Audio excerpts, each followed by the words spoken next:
पढ़ाई में गैप हो गया, अब पढ़ाई पहले जैसी नहीं होती, स्टार्ट करना चाहते हो बट अगेन स्टार्ट नहीं कर पा रहे हो। आई नो गाइस, ये प्रॉब्लम आपकी नहीं है, ये काफी सारे व्यूअर्स की प्रॉब्लम है जो लॉन्ग टाइम के बाद अपनी स्टडी को कंटिन्यू नहीं रख पाते हैं एंड किसी न किसी रीजन की वजह से उनकी पढ़ाई में गैप हो जाता है। अब वो चाहते हैं कि हम स्टार्ट कैसे करें, तो मैं वो सारी चीजें कुछ आपके सामने डिस्कस करने वाली हूँ, तो इस वीडियो को बहुत ध्यान से सुनना। आई एम अपूर्वा एंड मैं खुद प्रिपरेशन कर रही हूँ। प्रिपरेशन के दौरान मैंने जो चीजें फील की हैं वही सारी चीजें आपके साथ डिस्कस करूंगी। देखो, बहुत ज्यादा लंबा गैप हो गया तो इसका मतलब ये नहीं है कि आप चीजों को छोड़ दें। यदि गैप हो गया तब भी आप स्टार्ट कर सकते हो, अगेन फिर से आप स्टार्ट करते हो। डजेंट मैटर कि किस रीजन से आपने स्टडी को स्टॉप किया था। हो सकता है कि आपकी शादी हो गई हो सकता है कि आपकी फैमिलीज को रिस्पॉन्सिबिलिटीज रही हो सकता है लाइफ में कुछ ऐसी चीजें हुई हो जिसकी वजह से आपकी स्टडी कंटिन्यू नहीं हो पाई। डोंट वरी, अब आप स्टडी करना चाहते हैं तो कुछ 5 रूल्स जो मैं आपको बताने वाली हूँ उनको आप ध्यान से सुनना। फर्स्ट है, आपने गैप हुआ, आपकी स्टडी में गैप हुआ, दैट्स मीन नॉट कि आपने स्टडी को छोड़ा।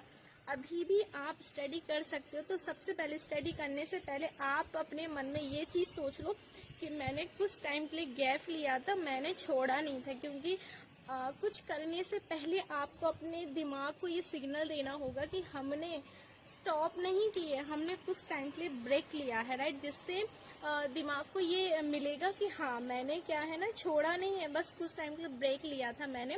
सेकंड चीज जो है, यदि आप पहले 4 बजे उठते थे, क्योंकि ऐसा तो नहीं है कि आपने स्टडी नहीं की होगी, आपने बहुत स्टडी की, बहुत ज्यादा स्टडी आपने की, तो ऑब्वियसली कि आपको इतना तो पता होगा कि सिटिंग भी आपका काफी अच्छा होगा। बट अब आप स्टार्ट करना चाहते हो तो आप बैठ नहीं पाते हो। तो सबसे पहली चीज तो ये है कि सेकंड चीज जो है, रूल्स रेगुलेशन। आप एक टाइम टेबल जैसे आप बनाते हो कि आपको 4 बजे उठना है, नहीं उठ पाते हो कोई बात नहीं, आप स्टार्टिंग में 30 मिनट 60 मिनट्स पढ़ने की कोशिश कीजिए, बिना टाइम को वेस्ट करे, बिना फोन को साइड में रखे। क्योंकि उससे और जो जरूरी नहीं है आप स्टार्टिंग में 2 घंटे पढ़ें या फिर लंबा सा टाइम टेबल बनाने देख कर कि आज मैं ये चीज पढ़ूंगी, आज मैं ये चीज पढ़ूंगा, ये सब नहीं करना है आपको छोटे छोटे पॉइंट्स को बना के कवर करना है। लाइक कि मुझे हिंदी में ये वाला चैप्टर पढ़ा और जो सबसे ज्यादा इजी आपको लगे आप उस चीज को उठाओ। क्योंकि अभी आप काफी टाइम के बाद स्टार्ट करने वाले हो, तो मैं नहीं चाहती कि आप स्टार्ट जैसे ही करो अब वैसे ही आपको इतना ज्यादा पैनिक हो और आप वो चीजें छोड़ दो। तो सबसे पहली चीज तो यही है कि आप जैसे morning time, evening time, night या फिर आप किसी भी टाइम आप स्टडी करते हो तो आप पहले वो सब्जेक्ट उठाओ जो आपको इजीली आता है, राइट। थर्ड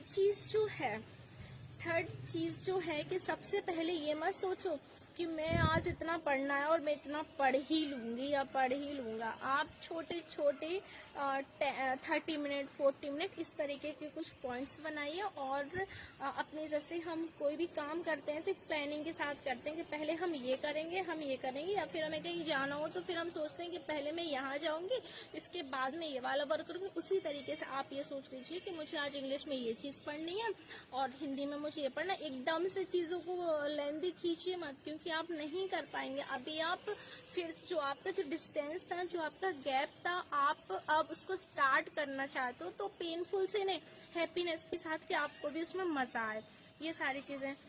फोर्थ चीज जो होती है, स्टार्टिंग में स्टिंग प्रॉब्लम बहुत होती है क्योंकि जो गैप था अब वो वैसा पहले अब जो गैप हो गया ना, तो पहले जो आप स्टडी कर लेते थे 8 आवर्स भी कर लेते होगे, 6 भी कर लेते हो एंड काफी कर भी लेते होगे, बट अब प्रॉब्लम बहुत ज्यादा हो रही, राइट।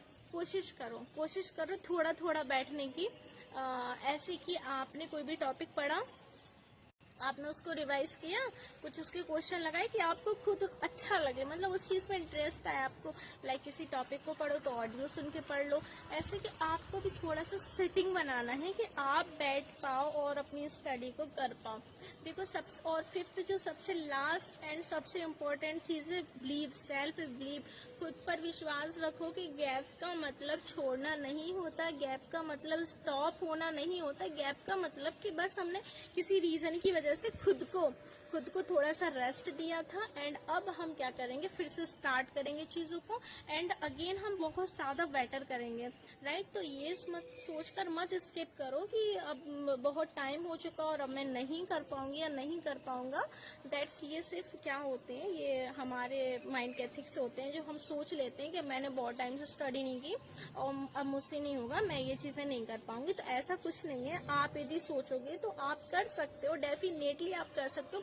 बिकॉज ऑफ 35 ईयर्स में, 40 ईयर्स में जब लोग PSC निकाल सकते हैं तो आप क्यों नहीं कर सकते।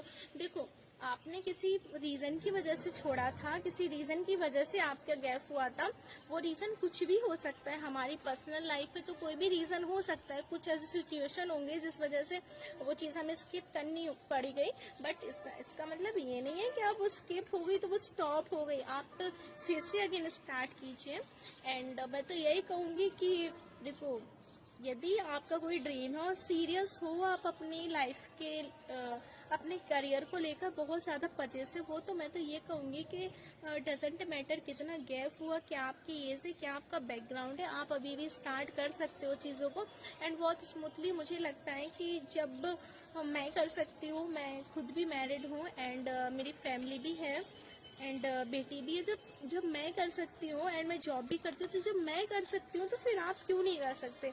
टाइम हमें निकालना है, बस ये है कि खुद पर बिलीव रखो एंड 6 मंथ एटलीस्ट खुद को देकर देखो।